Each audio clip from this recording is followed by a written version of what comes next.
I hate this fucking song. Hi, welcome to Mimi's Place, where we talk about the 12 laws of mind, the Bible, myths, legends, anything, fiction, history, and try to see it subjectively and try to understand what's going on here in our world. And one of the greatest things going on here in our world is science is confirming the Bible right and left, and it's just amazing. It's really wonderful. Geologists, biologists, archaeologists, they're out there. They're out there. And it's coming to life. And people are starting to connect the dots. And you can see all these righteous souls. They're everywhere. They're throwing their stones and standing there and watching it, and they don't care. It's all good. They're going to get him. They're going to get him. I'm right. And it's that passionate right, you see that all over the place, and it's just a great time. It's a great time to be here because we are living the promise right now, and it's wonderful. And as you begin to see life subjectively, you just don't respond like you used to, and it's all in the response. So a lot of people think law of attraction is just about getting stuff, but it's not. It's about everything. Like thoughts, beliefs attract like circumstances, conditions, events, and people into your life. Okay? But it's the vibration that's drawing those. And that's your state of consciousness. That's you.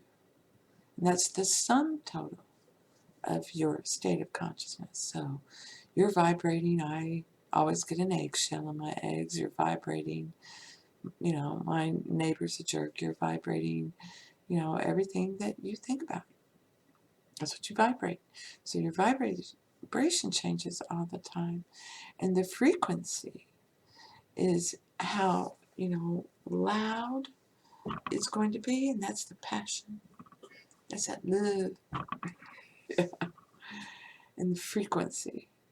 And this is shown to us in all different kind of ways with pitchforks, which really represent, like tuning forks and the vibrations that come from tuning properly. And that's what it's about. Just like you would tune an instrument properly, you're tuning your mind to match the one in your heart.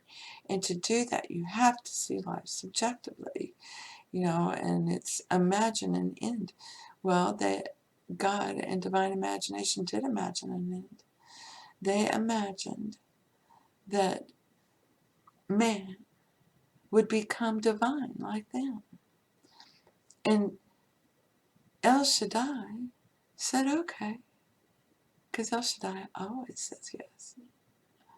And El Shaddai is love. And El Shaddai started making it happen for God and imagination. And God went into man. He did what El Shaddai told him to do. And he dragged everyone and everything down there with him into hell so he could help the man. Because the man was getting tied to imagination. And imagination has no consciousness. He only follows God. Okay? But once imagination went into man, there were two of them. Which one do I follow? Well, God made himself subject to man so that imagination would follow man's consciousness automatically. So that's why it's objective first and then subjective. Okay? And that's the puzzle, that's the mystery, and you figure it out. Okay? Well, part of the clues to getting to being a subjective thinker is, how am I responding? So that's why you watch your thoughts and your response. But as you do that, and you keep thinking that ultimate mental dot, your response changes. You become more contemplative, more forgiving. You keep your mouth shut. You'll learn that. And you really just, uh,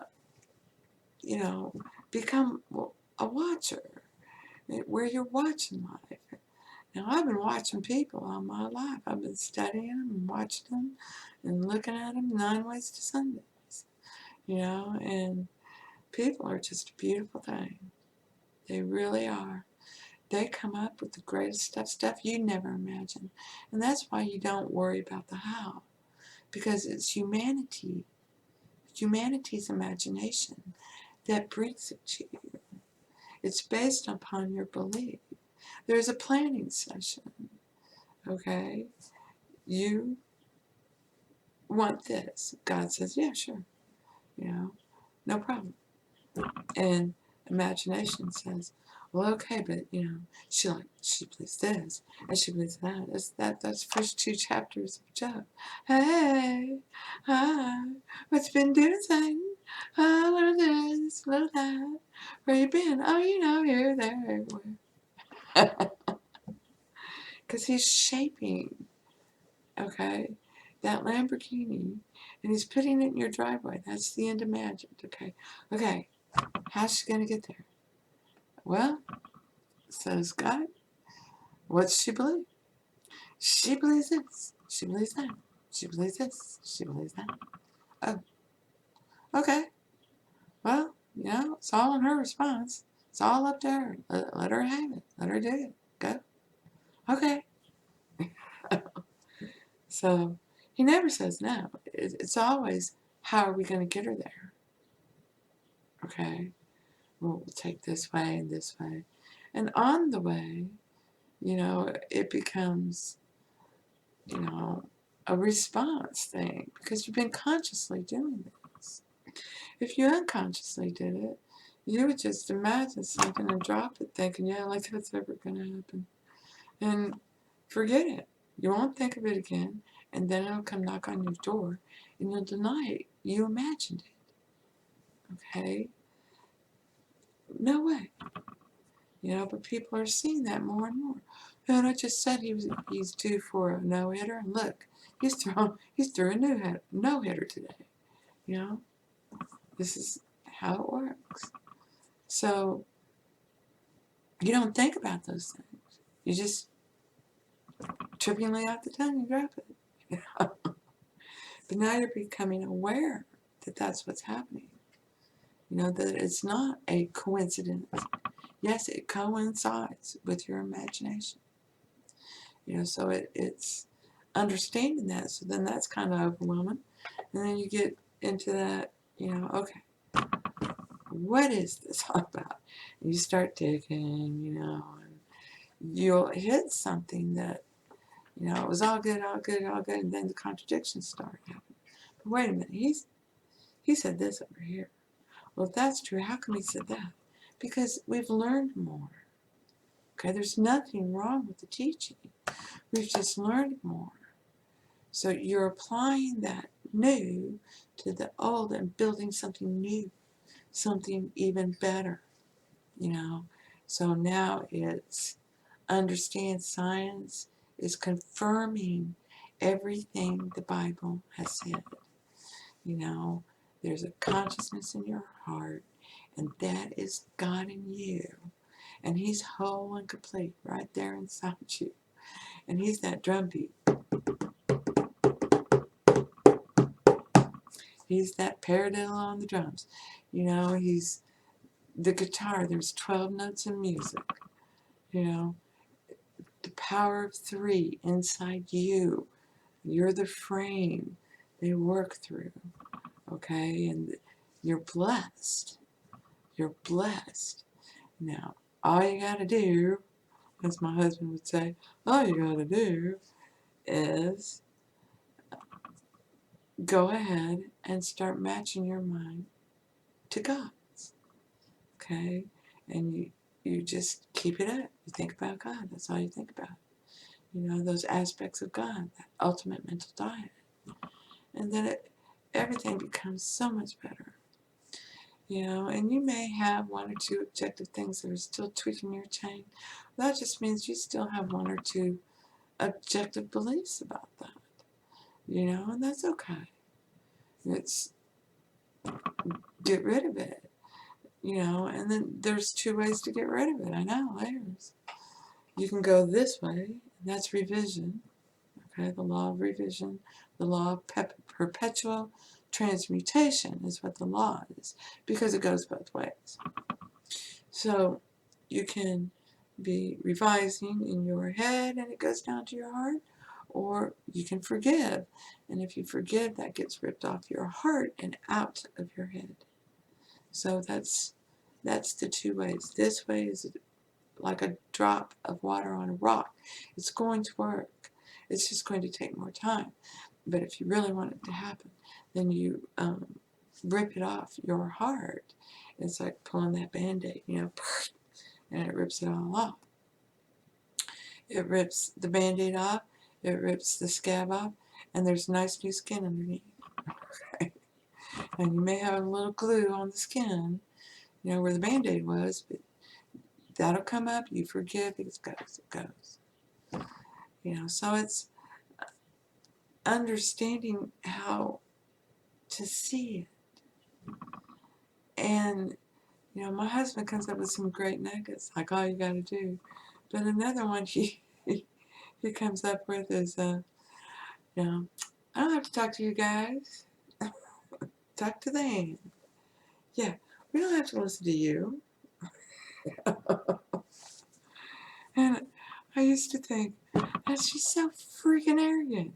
But no, he was right. I don't have to listen to you. I don't have to accept that. No, I can forgive it, and I can bless it, and move on. And people get all wacky with everyone is too pushed out. This is a consequence of LOA, which is a consequence of the vibration. And the vibration is your entire sum of your total consciousness. You judge somebody somewhere, that's all.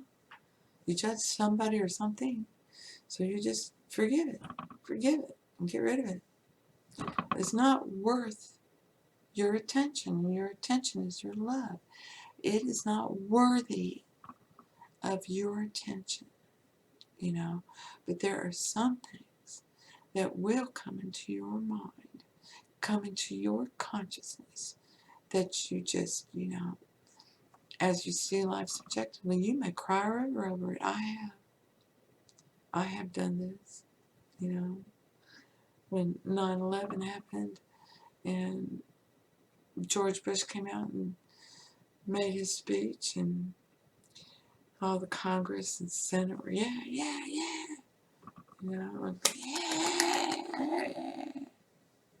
I was just crying. And my family was looking at me like, what's... My husband said, what's wrong, Rita? That was the best speech George Bush that I've given, And my oldest son was looking at me, and I was like, no, they just set it up to fight terrorists forever. That's war forever. That's what that is. No, I don't accept that. And I didn't even know these laws then. And my son was like, Mom, and I just went, wacko. I said, Rumsfeld told us yesterday he lost $2.3 trillion, and he doesn't know where it is. And it's very convenient that the plane that hit the Pentagon got rid of that one fucking computer. I don't think so.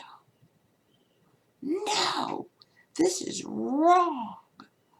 I don't know what's going on, but I know wrong when I see it, and marched off, Rumsfeld.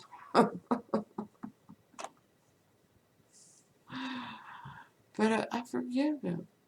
Best bad guy ever. He played it perfectly. It's just like that Dr. Hastings that I love to put in these videos. And here, let me show it to you right now. The executive authority of planet Earth will pass to Harmony Shoal. It's a good plan. I like it. How come our side never gets plans like Why that? can't we think of plans like that, huh? Because we don't need to. We forget. And here comes imagination. That's right. Here you go. That's where you're wrong. They have the same plan they always have. What plan? Me.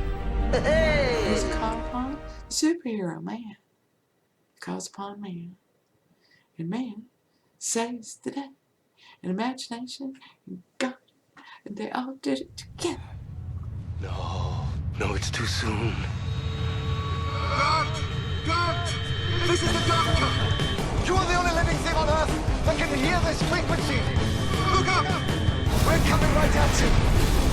If that thing hits the ground, then New York is finished. Over to you.